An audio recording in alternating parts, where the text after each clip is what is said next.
हो बेटू, ये कितना बड़ा है? यहाँ पे देखो, बैठोगी इसके ऊपर? हैं?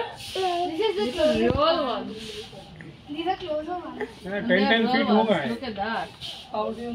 10 फीट तो होगा। तब तो आया हुआ है। हाँ, वो देखिए मुंह खोल करके बैठा हुआ है।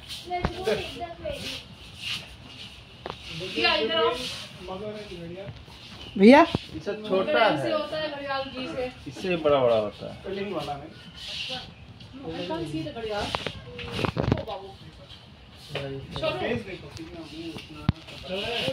बना बनाएगा। चलो मछली देखने।